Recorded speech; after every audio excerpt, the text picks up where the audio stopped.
I received a question in my comments of if you had $100,000 to invest today, what would you invest in? And I like that question because it assumes no past history of bad investments or that I have some losses that I don't want to take or I have some profits I want to maintain. But if you had a clean slate and you had a vision of what the future was going to hold, what would you invest in today? And then the next question I ask myself is, okay, we've had a substantial downturn in the market. Can I look back in history and come up with some conclusions as to how quickly will these stocks recover and what will bring us up or down in 2023 and how should I deal with it? And I've made some decisions that I want to share with you as a result of a comment that one of my tribe members asked. Best of Us Investors presents Carrie Griegmeyer.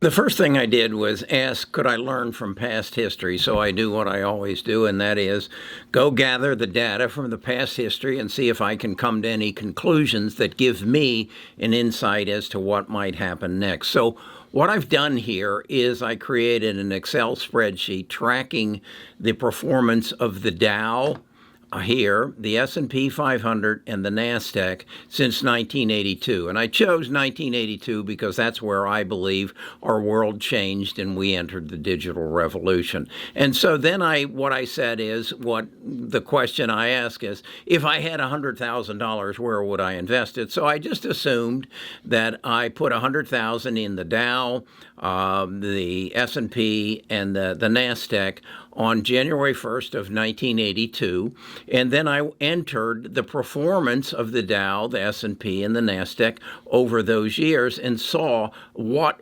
happened. Now it gets complicated. Okay, so what I did was then say, okay, I'm going to gather those years where there was a double-digit gain in all three indices, and then also show any time there was a double-digit loss in all three of them. So here in kind of the light brown, you see where all three industries had a double-digit gain. Here in the red, which or the non-colored, we didn't have a double-digit. We had a double-digit gain in, or a single-digit in the S&P of 1%, a double-digit of 31 in the NASDAQ, but a single-digit loss in the Dow. So that's kind of how it went. Then I showed those years where we had the double-digit, where all had a loss. The first of that was 1990, 4% in the Dow, 5% in the S&P, 17% in the NASDAQ. Then I said, okay, what happened the next year? And as you can see here, we again had a double-digit gain in all three industries, 20 in the Dow, 26 in the S&P, and 57 in the NASDAQ, after all three indices showed a loss, all right? And then we come down here and we move through that. And then we hit the dot-com bubble, and we actually had a loss in all three indices for 3 years in a row. Then followed with a double-digit gain in all three in 2023. And then went through a period of just normal procedures until we hit 2008, and we had a 33% loss in the Dow, 38% in the S&P, and 41% in the NASDAQ. And then followed the year with double-digit gains for 2 years, and moved on through until we hit 2018, where we had a slight drop of 5% in the Dow, 6% in the S&P, and 4% in the NASDAQ. No big deal. And then we come to 2022 with a 9% in the Dow, 24 in the S&P, and 33 in the NASDAQ. So the question comes: can we learn anything from that? Well, my first takeaway is the last of these 1, 2, 3, 4 major drops preceding this one of 2022. They only lasted a year. The only one that had consecutive years was the dot-com bubble. And I think we understand we had exorbitant overvaluations. I would say that with the NASDAQ down 39, 21, and 31, it was pulling down the other two composites. I think that's a fair. Here we had in 08, this would have been the start of the subprime crisis, 41% in the Dow, 38 and 33, a pretty close. It affected everything. What can we learn from that? Well, 33, 24, 9. These two, the S&P and the Dow, are pretty close. Okay, so then I come down here and I say, okay, what's the average gain of the Dow over that full period? 10%. The S&P, again, 10%, and the NASDAQ, 13%. How much did my money grow? A 40x in the Dow, that's my 10,000, grew to 4 million. And not as good in the S&P, grew to 2.7, and in the NASDAQ, a 54 or 5.4 million. Then what I ask is, I have a nemesis of national debt, and I realize that the national debt grew from 1982 at 1.14 trillion to 30 trillion in 2022, 30.8 as a fact. And I've always said that's crazy how much the national debt grew. But then I looked at it and I said, wait a second. How much did it grow on a yearly basis proportionately to the prior year? Well, actually in 83, it grew by 21%. I never would have thought that. In fact, I believe that the only time it beat that number was in 2020 as the government pumped, $7 trillion into the market to curb the coronavirus. That shocked me. And then I said, okay, so what was the average growth of the national debt since 1982? It's 9% a year. Where was it above the 9% and where was it below? And kind of, again, to my surprise, last 2 years, it's below 4 and 7.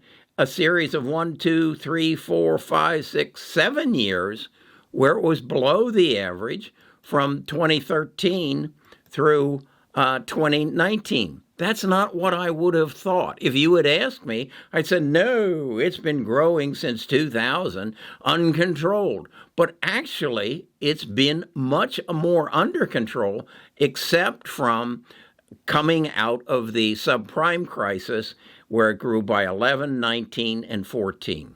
Disproportionate to any other time, other than as we proceeded or came into the dot-com bubble. Our debt actually grew disproportionately from 1983 through 1992. Then what this is I got to thinking, who was controlling the House, the Senate, and the presidency? And as you can see, the blue is the Democrats, the red is the Republicans. And I couldn't really find any correlation, okay? So what do I draw from this? Well, my conclusion is that this is probably going to be a one and done. I believe that 2022, based on what I see here in 18, what I see in 08, and what I see in 90, it's going to be a one and done. and that the market will rebound in 2023, and by the end of the year will show a gain. I'm not going to leap out on a limb and guess the amount of gain. If you go back to 08, the numbers, 33 down, 18 up, 38 down, 23 up, 41 down, 44 up. The other thing that is in here is that I believe we are going into a time of disruption where technology is going to change the world disproportionately than what it has in the past. If we ask ourselves, how has technology changed our world? Well, the biggest part of that is the digital revolution. And I believe that happened more predominantly with the introduction of this thing, the phone, with social media, with the closing of brick and mortar and the opening of e-commerce. And that is this period here. I would have said that if the banks hadn't screwed up and did some bad lending in probably 05 through 08, this wouldn't have happened. As you can see, the Dow in our downturns, the worst performance of the Dow was in 08, and that was created by our banking system. What I believe has happened here, the Dow is only down 9 compared to the NASDAQ that is down 23, and it's had a much more severe down in the NASDAQ in 2000 through 2002. So I believe we're going to see a 23. I think we're going to have a rough first quarter. I think particularly the NASDAQ and the S&P are going to find new bottoms.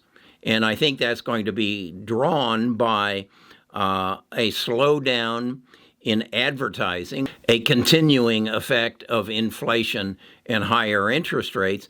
And I think that's going to reflect in the earnings reports that are going to come out in the first couple of weeks of February. After that, and it is going to be dependent, in my mind, on their outlooks, and whether, such as an example, Mark Zuckerberg says, we have cut our salaries, we have laid off people, we have cut our overhead, and we see a brighter future. And if you see that also from Amazon and Apple and Google, then I think we will turn. So that's my take on the market. If you'd like a copy of this chart, and again, it's pretty extensive. I've spent many hours on it because I wanted to get a handle. You go into the description and I'll have a link for you to find it. So let's talk a little bit more about the question that my tribe member asked her, where would I invest with that groundwork laid? Once we get through the February quarterly reports, I believe the future lies in artificial intelligence. We're hearing more and more about this chat GBT and open AI, and I'm working in it, and it's phenomenal. I make the comparison of what I'm doing in this chat GBT as to, I was trying to think the first search that I made on Google. I was trying to think of the first product I bought from Amazon. That's where artificial intelligence is. It's been around us. We've seen it with Siri and Google's. You ask a question, or on my Fire TV, I ask play this music or find me this show. So artificial intelligence has been around us, but it hasn't really been commercialized like we believe it will be. I believe that there's a tremendous change that's going to come in the medical field. We have the conflicts to deal with. So in my portfolio, I'm going to be in big tech. I'm going to be in energy. I'm going to be in medical care, and I'm going to be in defensive stocks. I've shown you a portfolio of that in before, but I want it tomorrow. I'm going to dig into it, and I'm going to show you exactly if you have $100,000, or if I had $100,000 that I wanted to invest in this stock market, starting in the next couple of months, or even tomorrow. Where would I invest? And I'm going to get down and specific in tomorrow's video. I think we spent enough time on my understanding of past history and why I believe that the market will rebound in the last half of 2023. And then tomorrow we'll get into exactly where I'd put that $100,000, how much, and how I'd invest it. I'm going to do some dollar cost averaging. So check with me tomorrow. I'm also going to get into how I find the details on the stocks that I want through the use of Seeking Alpha. Seeking Alpha has a tremendous, if you aren't using it, you need to get involved in it and understand it and understand their quantum evaluation of stocks. And we'll get into that in more detail. There's also in the description, you're going to find that link from that Excel spreadsheet I did, and you'll also find a link for Seeking Alpha's big sale. All right, talk to you again tomorrow.